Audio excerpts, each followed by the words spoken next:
Olá, tudo bem? Meu nome é Rafael Soares. Meu nome é Kleber Paulino. Nós somos advogados no Moreno Paulino e Soares Advogados e a gente resolveu fazer um projeto diferente, falar sobre política, sobre eleição, sobre o direito em si, de uma forma onde todo mundo fala, mas ninguém fala com essa franqueza, de maneira despojada. E o objetivo nosso também, né, Kleber, é falar sem quebrar os pratos, né? A gente vem percebendo que esse assunto, que era para unir as pessoas em prol de uma mudança de comportamento, de uma mudança na vida pública, de uma mudança de prestação de serviço público para a sociedade, acabou afastando as pessoas. E lá atrás, um lugar onde a gente ouvia muito falar sobre política e eleição era em bares. Era um lugar muito...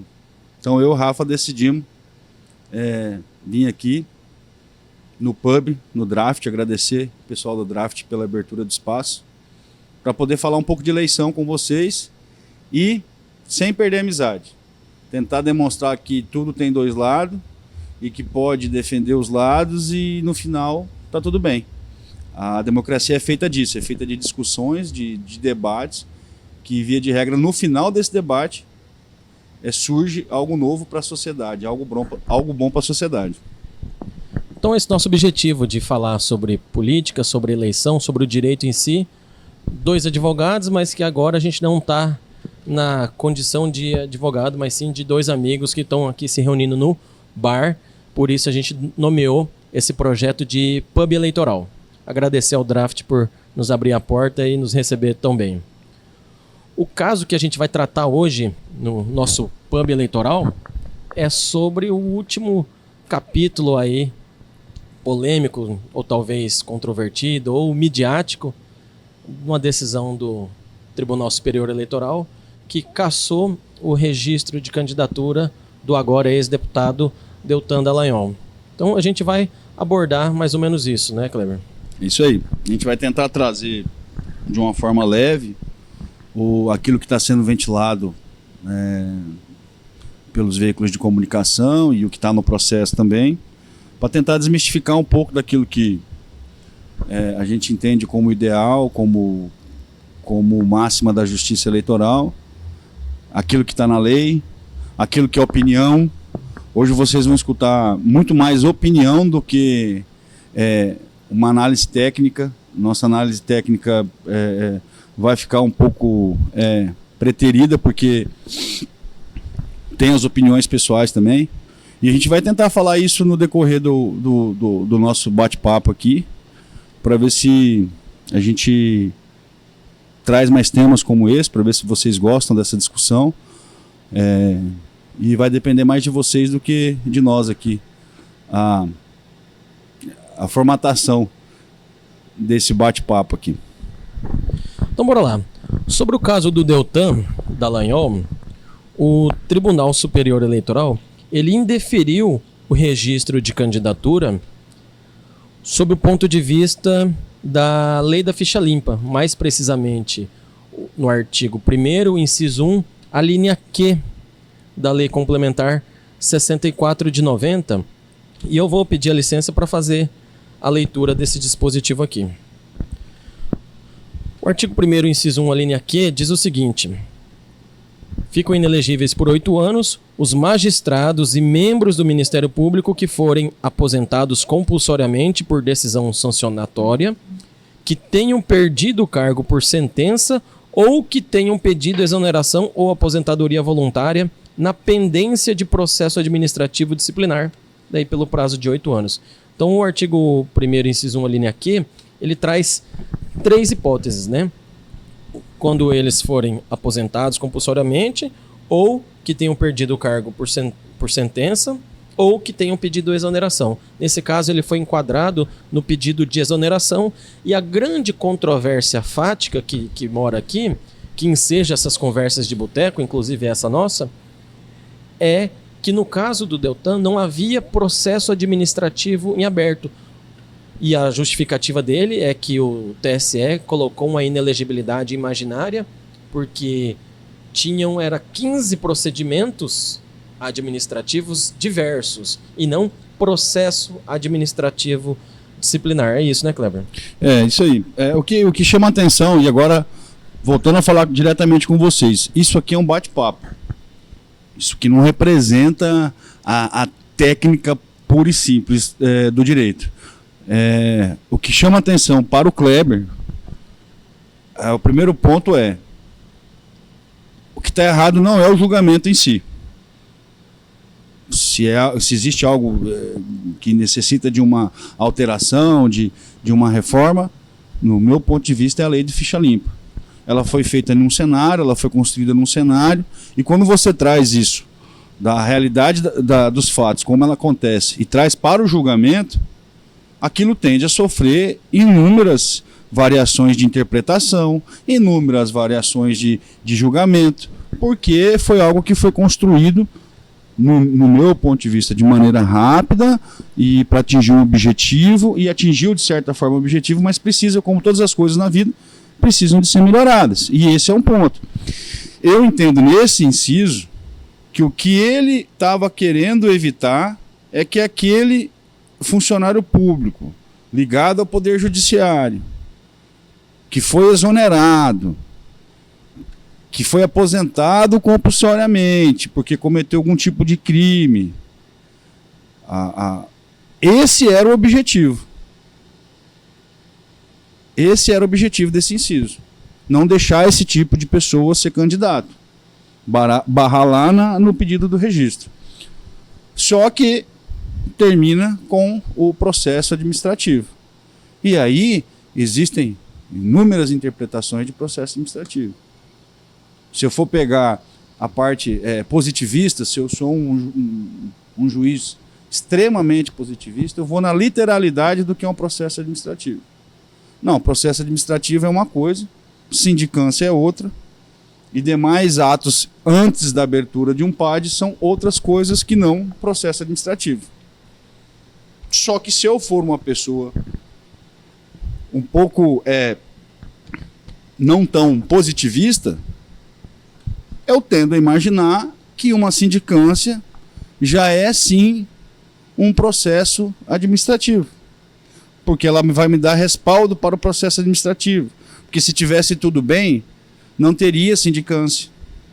E nós não estamos falando, nesse caso nesse caso que a gente está avaliando aqui, não estamos falando de uma sindicância aberta. Nós estamos falando que existia uma coisa só pendente, existiam várias. Então essa é a primeira opinião dada a respeito do assunto. Então, Kleber, para a gente então fundamentar melhor essa opinião, vamos só dar uma contextualizada aqui. O Deltan, ele pediu exoneração e foi no dia 3 de novembro de 2021, ou seja, 11 meses antes das eleições, quando a lei eleitoral, ela fala e ela coloca a desincompatibilização em até 6 meses antes, ou seja, o prazo dele para ele sair, se exonerar do cargo público era em abril, mas ele se antecipou 5 meses e pediu exoneração em novembro. Esse é um ponto e talvez seja um marco temporal importante para a gente contextualizar. Na sequência, ele fez o seu pedido de registro de candidatura e foi impugnado por 2 federações e mais um candidato avulso, se eu não estou enganado, mais um partido, enfim. Ele teve o seu registro de candidatura impugnado. O que está sendo colocado é que ele pediu a exoneração para fugir desses 15 procedimentos administrativos, que não disciplinares, propriamente dito PAD, mas para fugir de uma possível sanção que poderia ocorrer caso esses processos administrativos, essas sindicâncias ou procedimentos virassem um processo administrativo. Aí sim ele ia estar enquadrado de maneira totalmente objetiva na linha Q do artigo 1º, inciso 1. O que está sendo questionado, então, é essa interpretação, você falou de positivismo, mas eu já penso de forma um pouco diferente, porque lá nesse caso específico, o registro de candidatura dele foi deferido pelo Tribunal Regional Eleitoral lá do Paraná, e aí com os recursos que subiram para o TSE julgou e indeferiu, né, deu provimento aos recursos e indeferiu o registro de candidatura. E um detalhe, foi indeferido o registro de candidatura por unanimidade. Então, quando a gente vai por um órgão colegiado, no caso o TSE, esse entendimento, se é mais ou menos positivista, qual que é a minha análise? Mesmo não sendo técnico, mesmo sendo uma conversa de boteco, a gente tende a colocar as nossas experiências jurídica, técnica, profissional, acadêmica, tudo na mesa também. Então, essa unanimidade na decisão do TSE, Kleber, para mim, ela vem considerando justamente as funções da justiça especializada, que é a justiça eleitoral. Para um órgão como, por exemplo, o Tribunal de Justiça, no aspecto criminal, tratando da lei de improbidade administrativa, situações que acontecem para a gente bastante lá, a gente tem que analisar de maneira objetiva, né, o esquadro legal. Nesse caso, da própria Justiça Eleitoral, o que eles fizeram, além do enquadramento na linha Q, foi justamente colocar, por exemplo, vou extrair um trecho aqui do voto do relator, que ele colocou, por exemplo, o artigo 187 do Código Civil. Também comete ato ilícito o titular de um direito que, ao exercê-lo, excede manifestamente os limites impostos pelo seu fim econômico ou social, pela boa-fé ou pelos bons costumes. Então, o grande ponto aqui, que ainda foi objeto de conversa nossa antes da gente começar a gravação, em dias anteriores, né, ao longo dessa semana, foi justamente, ele exerceu um direito legítimo? Sim. Ele, enquanto servidor público, ele tem o direito de pedir exoneração a qualquer tempo. É legítimo, é direito dele. Mas o que o legislador, inclusive o legislador da lei da ficha limpa, e aqui a gente critica, eu acho que o ponto que a gente mais converge é que a lei da ficha limpa ela não é tão boa assim, e ela precisa ser revista, é que o espírito do legislador, ao aprovar essa legislação, e inclusive eu quero falar o contexto em que ela foi aprovada, mas a gente fala na sequência, ele justamente está analisando o comportamento. Quando o Deltan ele pede exoneração, ele exerce um direito manifesto, ok. Só que ele exerce com a finalidade diversa. Um exemplo disso é o indulto ou graça que o ex-presidente Bolsonaro concedeu. Ele concedeu o indulto dentro da base legal, mas com desvio de finalidade. A minha opinião, que a parte que concorda com o dispositivo do TSE, é justamente a finalidade do candidato. A finalidade do servidor público, ok, está dentro de toda e qualquer legalidade. Isso aí também faz parte daquilo que, como eu disse, precisa de ser revisto. Porque olha só, se eu vou lá e julgo porque eu acho que a quantidade de sindicância que tem aberto, não processo administrativo não tinha, ia desencadear no processo administrativo. Eu deduzo isso, essa é a base. E tem lá seu fundamento. Mas, se eu for pegar a literalidade da lei, ela fala processo administrativo, ponto. Se eu posso fazer essa construção, eu também posso dizer o seguinte, olha, eu sou um promotor, quero ser candidato, não tenho nenhum histórico de político e quero ter o direito de fazer pré-campanha. Então eu vou sair mais cedo. Eu posso sair mais cedo. Então, assim, tudo fica muito... Porque o comportamento humano não é binário como os outros gostariam que fosse. Não é assim, não. Como se fosse fácil escrever um texto de lei, que também não é. Então, assim, por isso que a gente precisa do judiciário, justamente para isso. Eu concordo. Nesse ponto, eu concordo com você, Kleber, que ele tem o direito de... Ele poderia muito bem falar, eu estou saindo fora para exercer o meu direito de pré-campanha. Estou saindo fora 11 meses, podia ser até mais tempo antes, para exercer o meu direito de pré-campanha. Ok. Mas o que se analisou foi o comportamento do modo geral, utilizando regras gerais do direito e também a lei específica. A Lei Complementar 64 de 90, que é a lei da inelegibilidade, que foi alterada pela Lei Complementar 135 de 2010, essa sim chamada Lei da Ficha Limpa, que incorporou ali dentro da 64 de 90, ela tem um dispositivo, o artigo 23, que esse dispositivo eu acho ele bem... bem... Olha só. O tribunal formará sua convicção pela livre apreciação dos fatos públicos e notórios, dos indícios e presunções e prova produzida, atentando para as circunstâncias ou fatos, ainda que não indicados ou alegados pelas partes, mas que preservem o interesse público de lisura eleitoral. Dizer que foi legal não dá para dizer que foi. Ué, claro que foi legal. Ilegal, dizer que foi ilegal não dá pra dizer. A decisão do TSE foi totalmente legal, totalmente baseada na lei e totalmente técnica. Aí a gente concordar ou não é um outro ponto. Ela foi técnica. Não, mas esse dispositivo aqui é muito aberto. Inclusive... Por isso que não dá para dizer que a decisão foi ilegal. Ela foi legal. Não, foi totalmente legal. Pode tudo. Imagina, até imaginar que... E para quem tá assistindo a gente, eu recebi muitos comentários no meu Instagram dizendo que o TSE fez uma interpretação expansiva da lei. Não foi expansiva. Não. Foi totalmente dentro do esquadro da Lei Complementar 64 de 90. E mais, dentro dessa livre apreciação, o TSE não mencionou no voto, não tem menção no voto do diálogo admitido pelo Dallagnol e pelo Moro. E do Dallagnol com outras pessoas, aquelas conversas que vazaram, né, na famosa Vaza Jato. Ó, daqui pra frente vai começar a ficar bom, viu? As coisas que não tá no processo, entendeu? Então você segura aí. Mas é que tá, não foi colocado, não foi levado em consideração, Kleber. Isso não foi levado em consideração. Não tem menção sobre isso. Poderia ter, com base no próprio artigo 23, porque é um fato público e notório, mas não tem. Não, mas aí não foi fundamentado, foi fundamentado na linha Q do inciso 1 do artigo 1º. Mas você entende que essa construção de texto aqui, do jeito que está aí, eu posso decidir, inclusive, considerar aquilo sem mencionar. Pô, tá aqui, ó. Porque faz sentido quando ele faz o voto e diz assim: olha, a lei fala que precisa de processo administrativo. Ele tinha processo administrativo? Não, ele não tinha processo administrativo. Mas ele tinha uma meia dúzia lá de sindicância em aberto.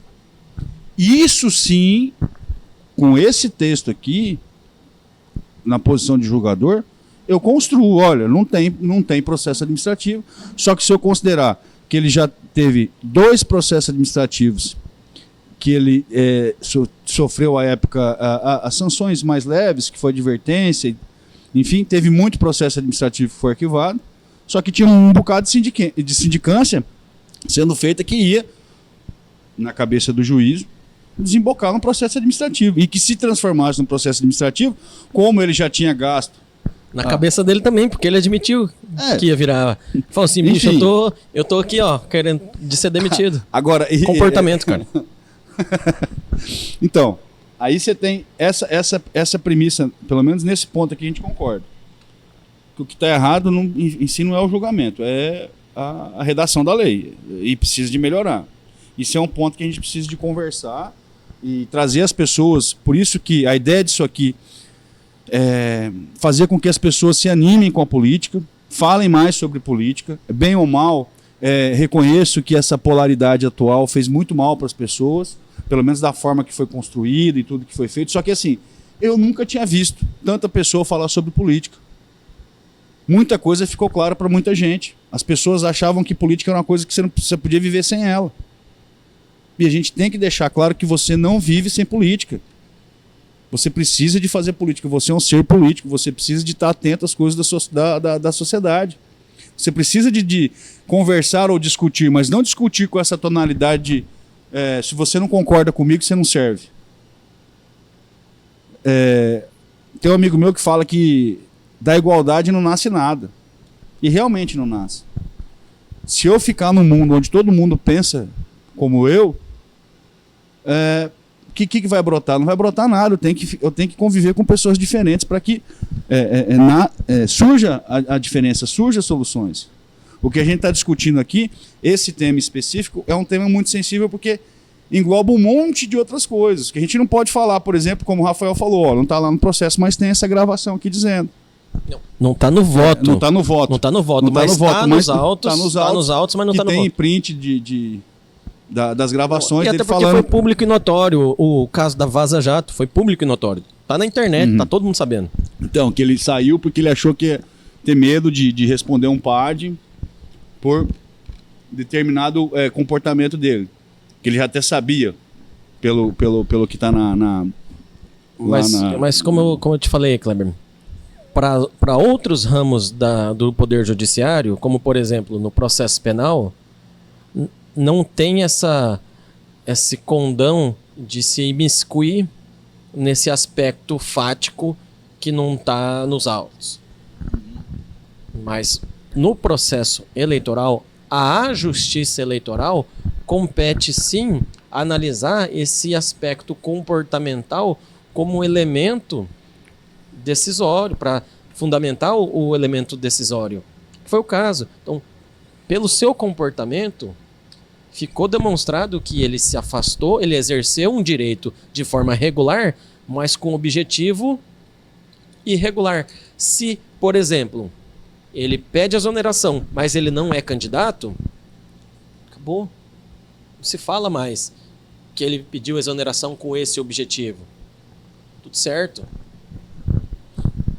Aí poderia restar uma ação de improbidade administrativa para apurar aquela ilegalidade aventada lá na linha G. Sim, no caso da ação de improbidade, ele com essa decisão aqui, se ele cometeu algum crime lá, ele vai continuar respondendo do mesmo jeito. Isso aqui não tem nada a ver uma coisa com a outra. Agora, os detalhes desse processo, que às vezes as coisas que não estão no voto tem que ser dito. Por exemplo, eu não sei, Rafa, por que não foi pedida a suspeição do juiz, do relator, porque tem uma fase daquela que você chama vaza-jato, que eu chamo de lava-jato. Não, vaza-jato foi o apelido que foi dado para aquelas conversas vazadas dentro do dentro do ambiente deles. Então, dentro da Operação Lava Jato, tem, vamos chamar de capítulo, para a turma entender. Tem um capítulo só do relator do TSE, desse processo. Tem toda uma investigação feita com prova do relator. E eu não entendi até agora por que os advogados não pediram a suspensão desse relator. É uma coisa que eu não consegui entender. Porque assim, se teve lá ação, se eu sou o promotor, faço uma operação, né? E aí eu descubro com gravação, com prova, que um juiz, na minha percepção de promotor, cometeu algum tipo de ilícito. Aí eu me vejo sendo julgado por esse juiz. Eu não vou falar nada. É uns negócios que não dá para entender. Não dá para entender. Sabe o que dá para entender? Eu vou te falar um negócio.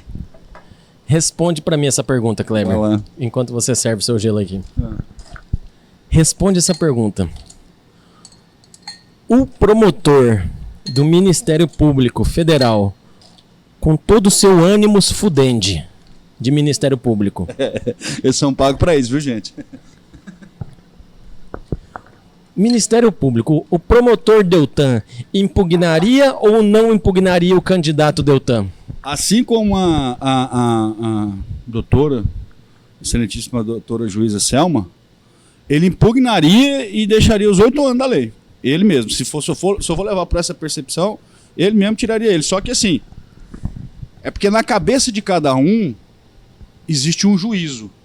Eu faço o juízo da minha ação. E quando eu faço essa ação, não, pô, eu só tô bebendo. Agora, quando eu estou julgando a ação do coleguinha, nossa, você está bebendo. Porque se o promotor Deltan fosse julgar o Deltan estava condenado do mesmo jeito. Tá fudido, cara. Tava do mesmo jeito, isso eu concordo. Sim. Então assim, só que o direito eleitoral, gente, ele não dá mais margem para amador. Agora nós vamos voltar a falar um pouco sério aqui. Porque ser candidato, pega a tua paixão e se rodeia de gente capaz de transformar a sua paixão em algo palpável. Direito eleitoral não tem mais vaga para amadorismo. Você pode escapar de uma eleição tranquilo, quando você está no anonimato. Quando você surge do nada, faz uma eleição, não te acontece nada. Agora, hoje não. Hoje não. É muita regra, é muita coisa, Muita nuance. São detalhes que você fala assim, não, mas isso não vai dar nada.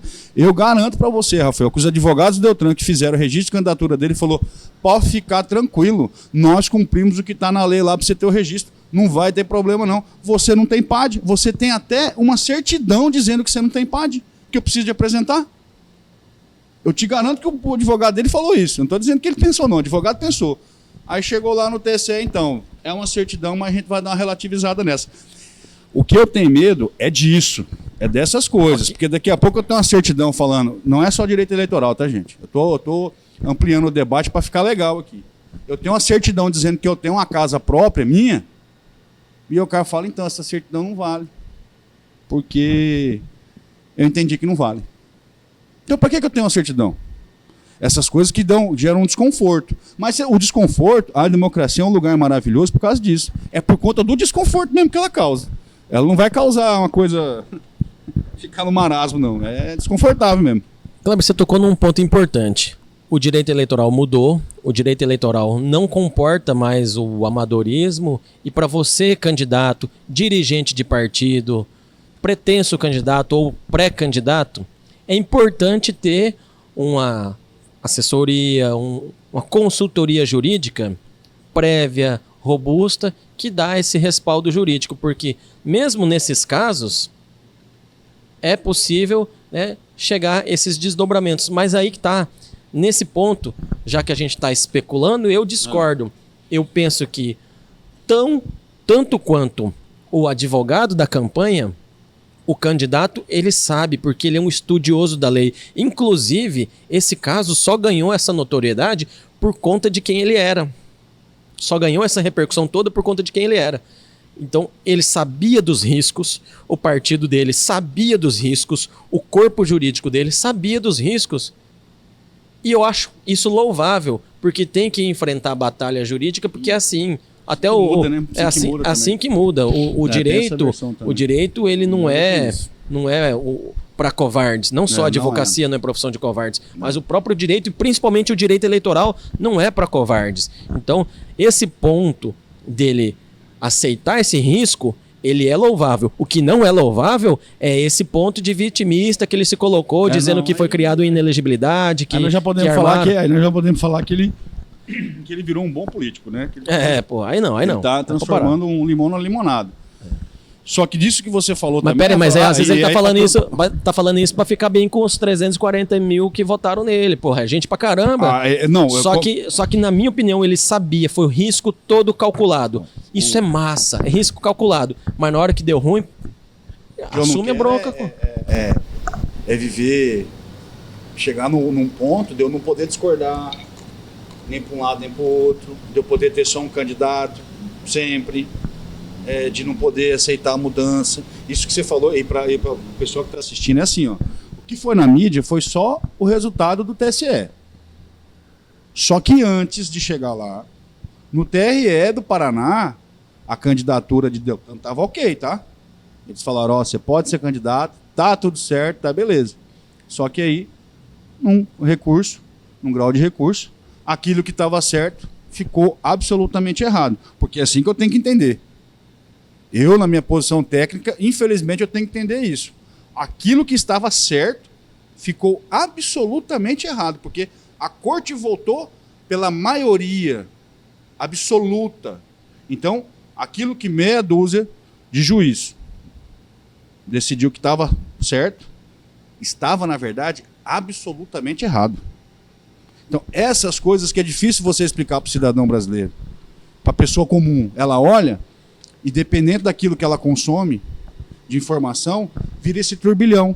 Aí dá para fazer mentira tanto para um lado quanto para o outro. E eu concordo com você. Não, porque assim, a desinformação o que tá fazendo, ela tá permeando. O que tá acontecendo hoje é que dependendo do meu ponto de vista, eu gero um monte de desinformação, que aquilo vai virando verdade, vai sendo replicado, e não dá para ser assim. Não dá pra gente viver dessa forma. Não tem essa questão do vitimismo mesmo, Deltan. Deltan, você entrou num negócio desse, você sabia que era pra... Sabia, cara, então, assim, sabia. Agora também... Mais do que qualquer mais do que qualquer outro candidato que disputou as eleições de 2022, ele sabia, bicho. Mas também não dá pra dizer também que, olha, não é uma forma diferente da corte se comportar.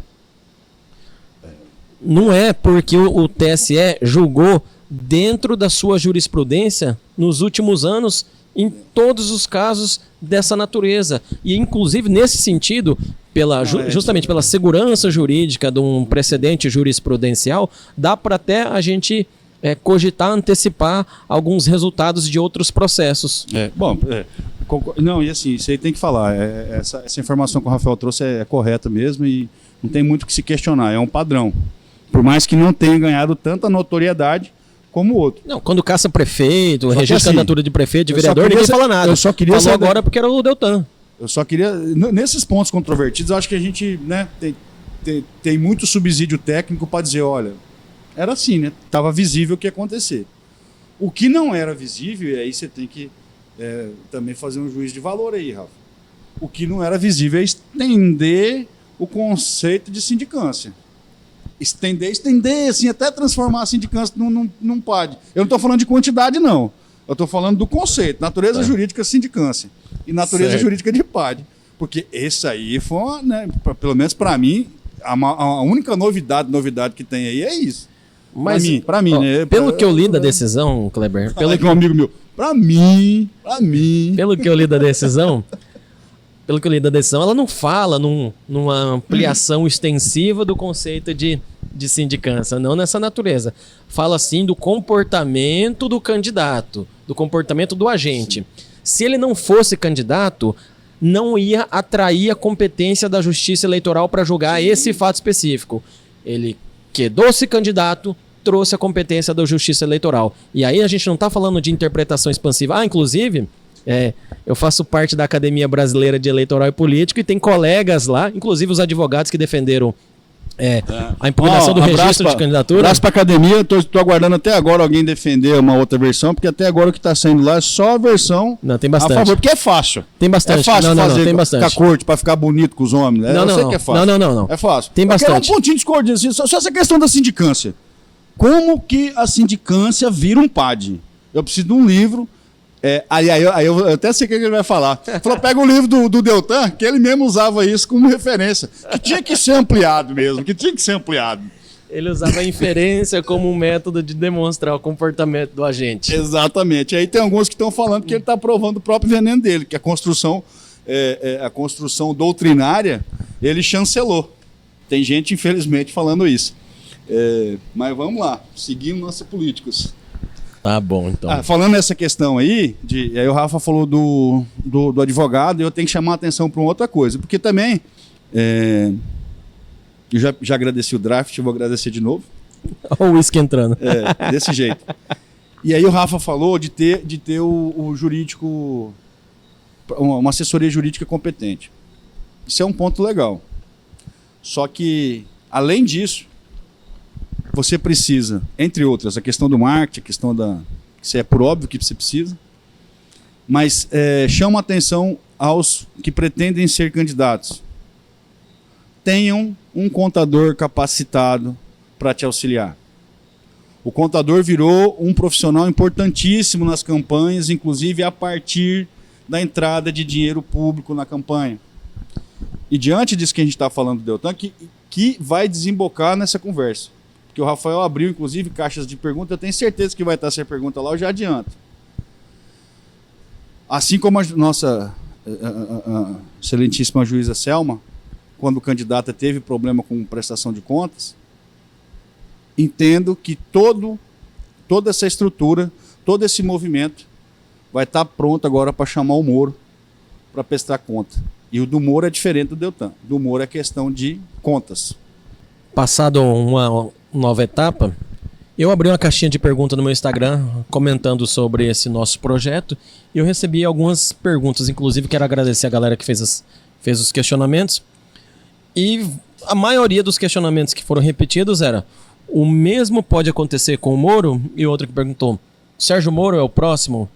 Nesse caso de impugnação do registro de candidatura, não, porque o registro de candidatura do Sérgio Moro foi impugnado, mas foi deferido, porque o Sérgio Moro ele era juiz, daí ele pediu exoneração para compor o Ministério da Justiça, e depois ele saiu do Ministério da Justiça, foi exercer a advocacia, salvo engano, e aí ele se tornou candidato. É um outro questionamento.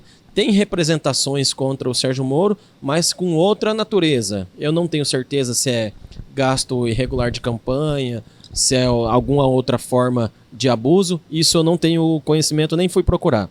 Mas na impugnação do registro de candidatura, não. Inclusive é interessante a gente reforçar, o TSE não cassou um desses questionamentos. O TSE não cassou o mandato do Deltan. Não. O TSE cassou o registro de candidatura.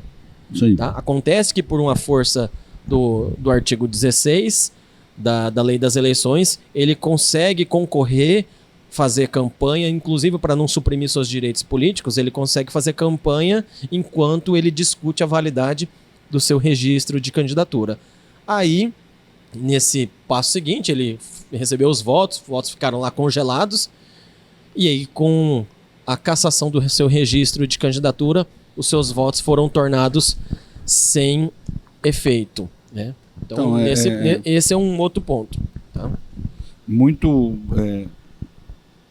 responsável dizer assim, da mesma forma que a gente falou, a gente pegou 2 exemplos até agora, Deltan e a Selma, que veio como exemplo. O da Selma, Clebão, só reforçar, a Selma também teve o seu registro de candidatura impugnado, que inclusive concorreu pelo nome por 2 motivos.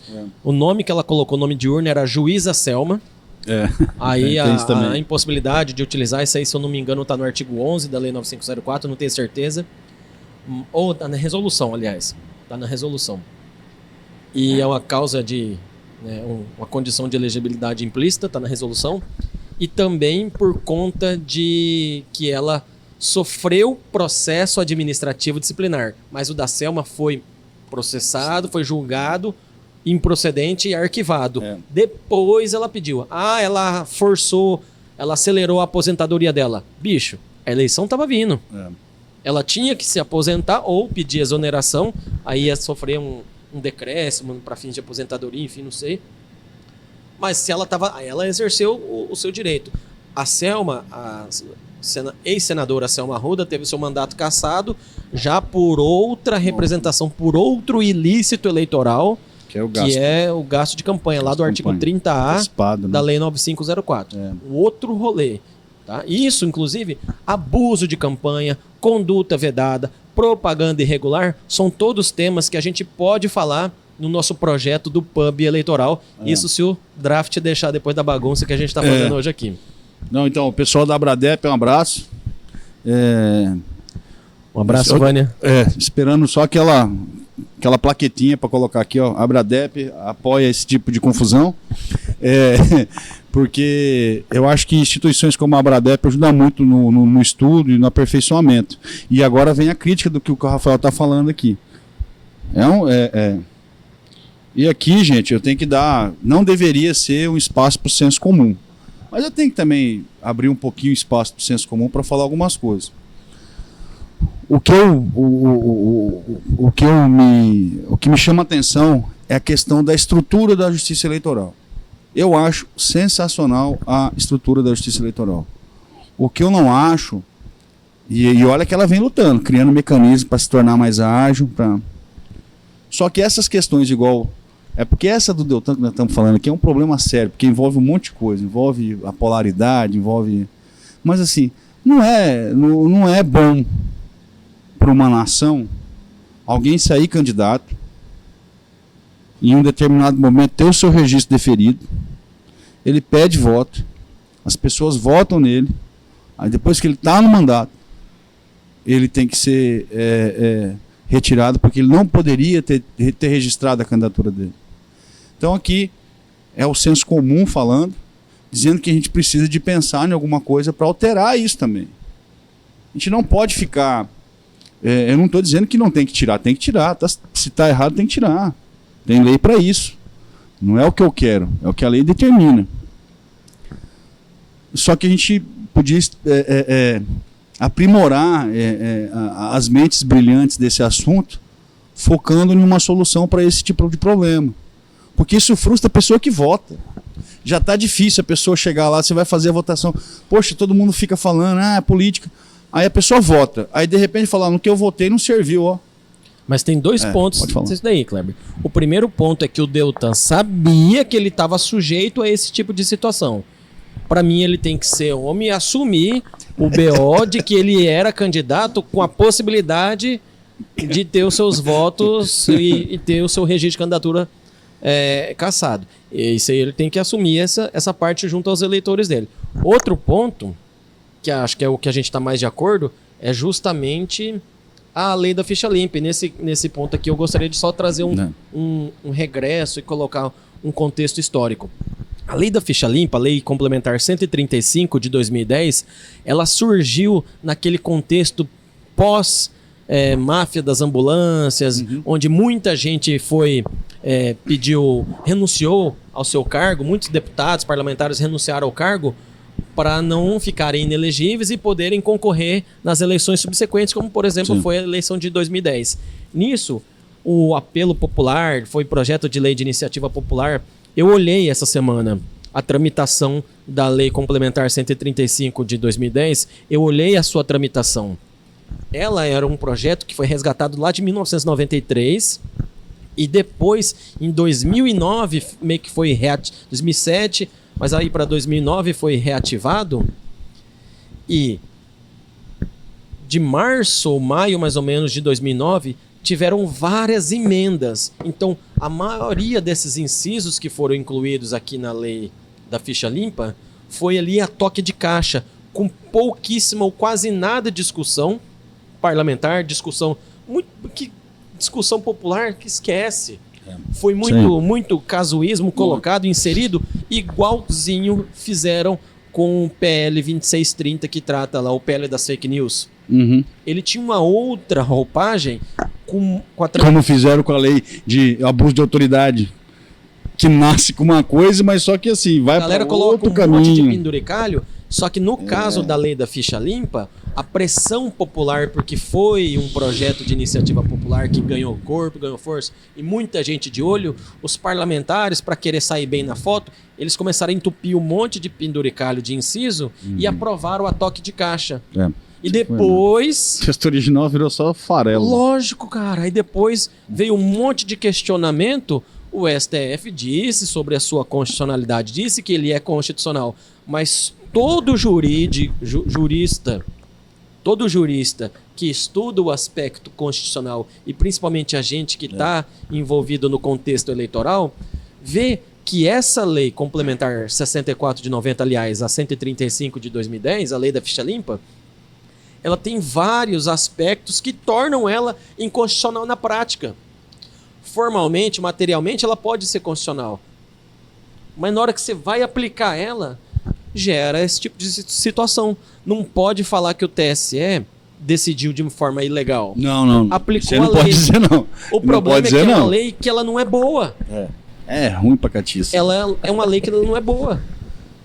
Então, tem que rever a aplicação, tem que rever esses limites, rever essas arestas da lei da ficha limpa, para daí sim diminuir essa sensação. Porque assim, fica um vazio, né? Eu tô me colocando aqui no lugar da pessoa que votou, que não tem acesso a essa parte técnica nossa, Rafa, que não tem acesso à informação que teve, acreditando naquele projeto, porque atrás de uma pessoa sempre tem um projeto. Sim, mas aí a pessoa olha ali e fala, pô, mas aí não vai valer. Então assim, tem que ter uma contrapartida. As pessoas tinham esse anseio, mas aí que tá. Quem que votou o projeto? Foi os representantes dessas pessoas. Sim. O que só ressalta a importância da gente escolher os nossos representantes. O que chama atenção é, a pessoa que é candidato, ela não vai ficar fazendo esse juízo de valor contra ela. Entendeu? Pouquíssimos vão ter essa coragem de falar, olha, pô, igual você falou, eu sabia, eu não podia e tal. Agora, cabe ao judiciário fazer isso. O que eu estou propondo aqui, o que eu penso, é que deveria ter mecanismo para falar, olha, registro de candidatura. Nós temos que fazer alguma coisa para que a pessoa que tenha um problema no registro não possa sequer receber o voto. Então, além da questão da... Aí, se ele não puder receber o voto, aí eu vou estar vedando o exercício do direito político. Aí eu vou estar infringindo o aspecto constitucional. O que eu quis dizer foi o seguinte, não é não receber o voto. ele não pode participar da eleição. Se ele não pode ter o registro de candidatura, ele não pode participar. E aí não adianta fazer meia culpa do judiciário. Cara, você tem um puto orçamento, você tem uma estrutura e você tem que mudar a legislação por causa de tempo. O tempo está muito apertado para fazer as coisas. Tá. Então, assim, se a lei da ficha limpa precisa de alteração, se a lei de improbidade também precisa, se a lei da fake news precisa, a lei das eleições precisa, porque ficou muito apertado. O que eu estou propondo aqui, o que eu gostaria é que se criasse mecanismo para dizer o seguinte, olha, tem gente que tem fala que o votar seguinte, antes do piribiriri. mas aí tá, tem gente que fala, e eu já já aventei isso em outra ocasião, tem gente que fala, que defende um pré-registro de candidatura. Sim, olha que ideia maravilhosa. Você já deixa ali para nós, vamos ver aqui, peraí, ó. Deu problema, meu jovem, você não vai não, porque o senhor tá com problema. Ah, mas não é um problema fático, então, mas nós não vamos correr o problema fático. Ou entra quem pode, ou entra quem não pode. Para a gente caminhar para os nossos finalmente, a gente tem uma das perguntas aqui. Vou sortear, né? Que dá uma filtrada aqui. Quais as consequências dessa decisão para o futuro? Acho que a primeira meio que rapidinho. Inclusive rapidinho, mais ou menos. Primeira dessas decisões, a primeira dessas respostas. Quais as consequências dessa decisão do TSE para o futuro? Primeiro, que a decisão foi do TSE. No âmbito eleitoral, ela é irrecorrível. Ele pode recorrer para o STF para alegar situações de âmbito constitucional se a decisão do TSE infringiu a Constituição, o que eu acho pouquíssimo provável. Muito difícil. Outro ponto, a Justiça Eleitoral vai oficiar a Câmara dos Deputados, que é onde ele exerce o seu mandato, que aí vai só receber trâmite burocrático. Muita gente está falando que o presidente da Câmara disse que não vai cumprir a decisão do TSE. Não. Trâmite burocrático.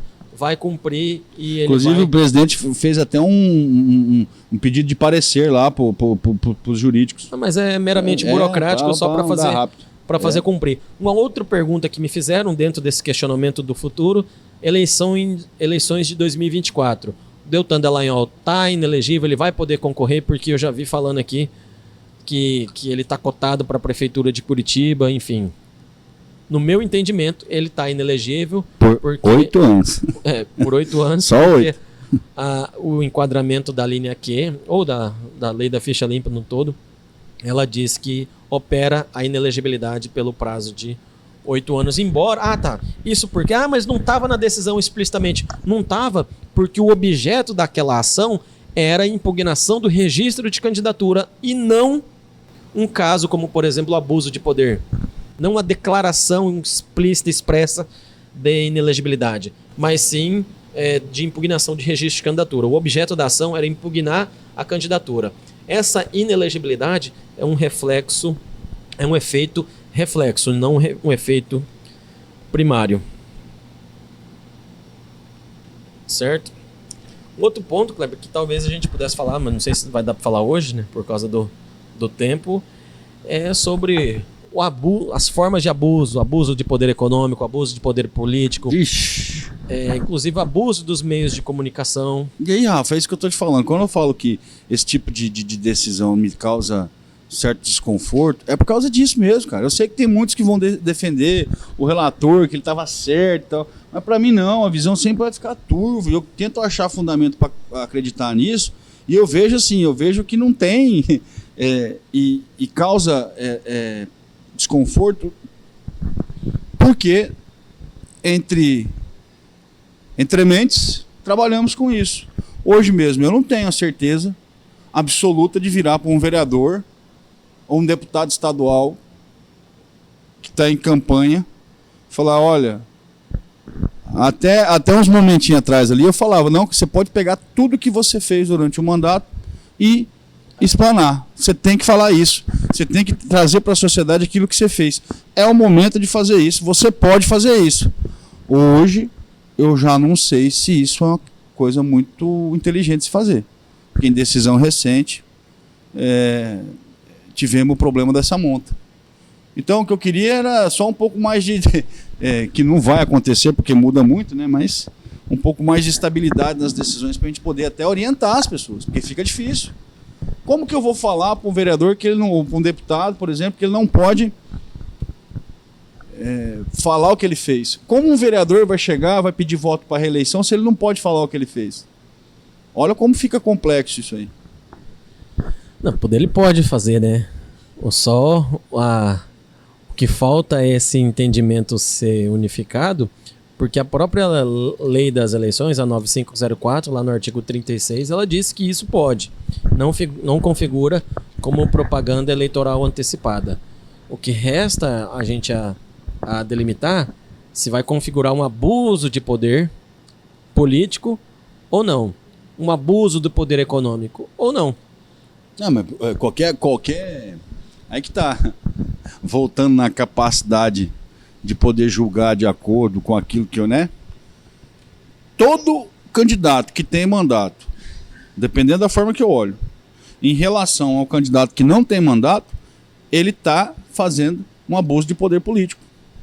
Todo. Se olhar com essa régua, você não tem a dúvida. Quem já está em mandato, ele já vai ter uma distância. Você não tem a dúvida. Difícil demais, Maria. Você não tem a dúvida. Mas ele também vai ter um telhado de vidro. Seguinte, turma, na hora que a gente tá achando que tá sabendo alguma coisa, a gente descobre que a gente não tava sabendo nada. A gente volta a ter algum tipo de certeza, se perde com ela. E assim, o que importa é continuar estudando. E o que a gente quer com esse movimento aqui é que as pessoas falem de política, conversem mais sobre política, independente de qual política. Vamos aproveitar essa liberdade maluca que a gente tem, chamada democracia, para poder falar as coisas. O que a gente não pode, e em momento nenhum, deixar de falar por medo. Medo de A ou medo de B. De deixar de pensar algo por medo. Muitas pessoas lutaram para a gente ter esse tipo de liberdade hoje. E qualquer fração de liberdade que é mitigada é um perigo não para uma pessoa, é um perigo para uma nação. Então, assim, a ideia aqui é discutir política, trazer as pessoas para a política como uma ferramenta de alteração da vida, micro ou macro.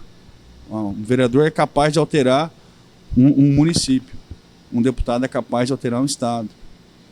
Então, assim, essa é a nossa ideia. As pessoas não podem não discutir, não podem não conversar sobre política. Mas também não precisa de perder o amigo por causa disso. Eu sempre sempre enxerguei a política, né? Até porque eu posso até dizer que a gente se conhece desde da minha infância por conta da política. E eu sempre enxerguei a política como um instrumento de transformação social. É isso aí. De transformação da realidade. Então, a gente sim tem que discutir política. Eu, ainda bem que sempre fui incentivado no meu seio familiar a conversar, discutir e debater política. Hoje, eu e meu pai, nós temos pensamentos políticos diversos, mas a gente respeita os nossos posicionamentos. Então, a gente tem sim que debater política, a gente tem que sim que discutir a política, porque quem não gosta de política é governado por quem gosta. Simples assim. Simples assim. Então, nesse caso aqui, a gente está fazendo esse projeto, esse movimento do pub eleitoral, porque nós trabalhamos com eleições há muitos anos. Nosso escritório de advocacia, ele foi fundado, a pedra fundamental dele foi uma advocacia eleitoral. Então, e essa é a nossa paixão. A gente gosta mesmo, a gente faz porque a gente gosta. Então a gente convida você, cidadão, você político, você parlamentar, você assessor, até você, Ministério Público, é bem-vindo aqui. Você, juiz que quer ser candidato, vamos conversar, tô brincando. Você vê, a primeira experiência que eu tive com política, trabalhando em campanha política, e foi trabalhando para a Justiça Eleitoral, foi em 1996. A gente teve a primeira eleição com urna, aí tinha uma meia dúzia de urna que tinha que montar. Então, assim, antes a gente cuidava da parte administrativa de partidos. É uma coisa que movimenta a sociedade quando ela é bem feita. E lá atrás eu via muitas pessoas falando, é porque partido tem cacique, é um só que manda e tal. Aí a legislação foi mudando. As pessoas estão interagindo um pouco mais quando tem um partido ou não, tem discussão, tem votação, tem novos partidos. O que não pode perder é essa vontade de entregar algo à sociedade. E não deixar um pensamento dominar o outro. Porque a democracia não se constrói pensando igual. Ela não vai ser assim. A democracia precisa do diferente o tempo todo. Ela precisa do diferente para poder crescer. Ela precisa do diferente para poder atingir seus objetivos.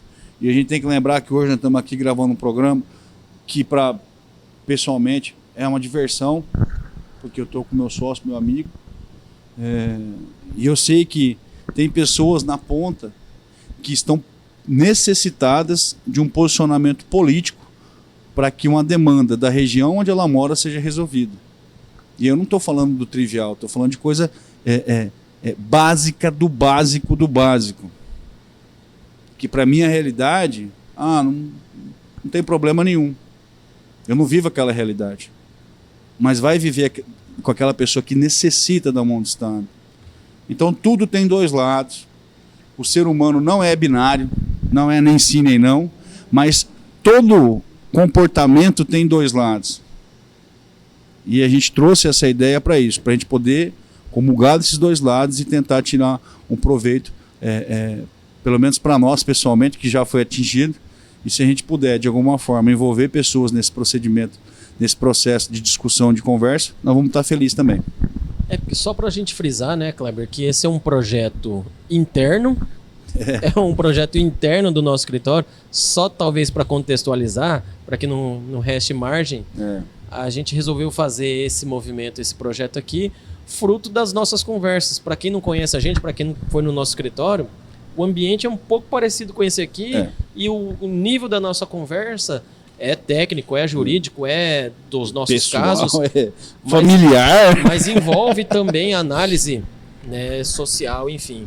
O que eu tenho para mim, Kleber, muito, é que situações como essa só reforçam a importância da gente escolher muito bem em quem a gente está votando. Então, você, cidadão, você, eleitor que está me vendo aí, no conforto da sua casa, para que não ocorra esse sentimento de injustiça por conta de um indeferimento de registro de candidatura, conheça bem quem você está votando. Saiba bem escolher, saiba bem ponderar. Inclusive, a vida pregressa dos seus candidatos ou dos seus políticos, mantenha um contato, um canal aberto e direto com o seu político, com o seu candidato, com o seu parlamentar, enfim. Isso é muito importante. Então, esse movimento que a gente faz não é jurídico, não é político, não estou defendendo partido A nem partido B, não estou defendendo candidatura, não estou defendendo o judiciário. O que a gente quer é só uma discussão, uma conversa entre amigos, e que essa conversa fique registrado e que a gente faz o convite para você participar, seja através dos comentários, seja através das nossas redes sociais do escritório que estão em aberto, seja também através das nossas redes privadas, mas que participe de alguma forma, que participe aqui conosco também nos próximos episódios, mas que justamente para exercer esse movimento de construção de uma sociedade, de uma comunidade crítica e que pense a política, que pense a cidade como ela deve ser. Agradeço mais uma vez a Deus, e eu queria utilizar esse momento para falar um negócio aqui que faz muito tempo que eu estou para falar e eu não acho oportunidade para falar, ora por vergonha, ora por timidez, porque eu não tenho ferramentas e não gosto muito de holofote.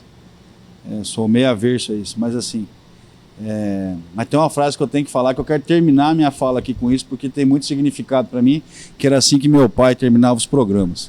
Então, se eu acordar amanhã, Deus estará comigo. Se eu não acordar, é porque eu estarei com ele. É isso, realizei um sonho agora.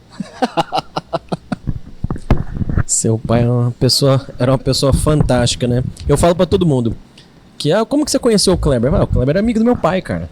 E eu e o Kleber somos dois exemplos de que os pais são mais legais que os filhos, tá? Que conste nos autos também.